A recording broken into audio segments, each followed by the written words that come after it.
On en a parlé tout à l'heure. Hein, il faut être patient, comme le racontait Dessy, elle a attendu 3 ans que cet enfant accepte de lui parler. Il faut être patient. Il faut être extrêmement patient. Il faut accepter d'être détruit et redétruit et redétruit et redétruit par l'adolescent pendant des mois. Je veux pas le voir, je veux pas lui parler, c'est un con, ça m'intéresse pas. Il faut maintenir, il faut dire très bien, ok, mais je garde le rendez-vous.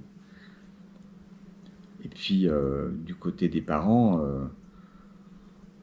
c'est une demande, je dirais, contradictoire, classique, c'est-à-dire aidez-nous, mais ne nous aidez pas, parce que on va pas vous expliquer le problème, vous avez qu'à le trouver tout seul, et puis d'ailleurs quand on vous explique pas, vous allez pas le trouver, quoi. Donc là, je pense que il faut prendre le temps aussi de donner aux parents assez de confiance pour qu'ils commencent à remarquer que oui, peut-être que en fait, tout va très mal en fait. Il y a pas, c'est pas qu'il n'y a pas de problème, c'est qu'il y en a trop. Il y en a beaucoup trop. Mais souvent, ce cas-là, c'est parce que la demande vient de l'extérieur. C'est parce que la demande vient C'est de vrai. l'école. Et en fait, personne n'est prêt. Et c'est la petite vignette amusante que je vous ai racontée ce matin. C'est-à-dire que la mère n'était pas du tout prête. Tout allait bien, tout allait mal, elle disait absolument n'importe quoi.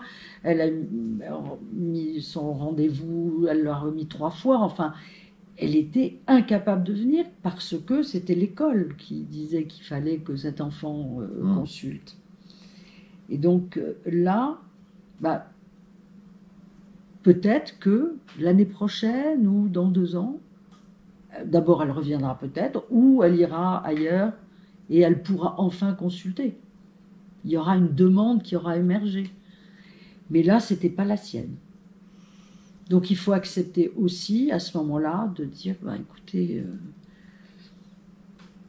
je ne sais pas si nous allons pouvoir travailler ensemble. C'est toujours la question de l'alliance un peu thérapeutique. Hein. Il y a des fois où bah, on ne peut pas. Il faut l'admettre. Il faut être humble. Et puis on peut très bien rester à sa place d'analyste en disant ben, rappelez-moi quand vous voulez, moi je ne ferme pas la porte. C'est ça. Pas parce que vous venez me dire que vous ne voulez pas me voir, que tout va très bien et que vous n'avez rien à me raconter que je vais vous laisser tomber. Revenez.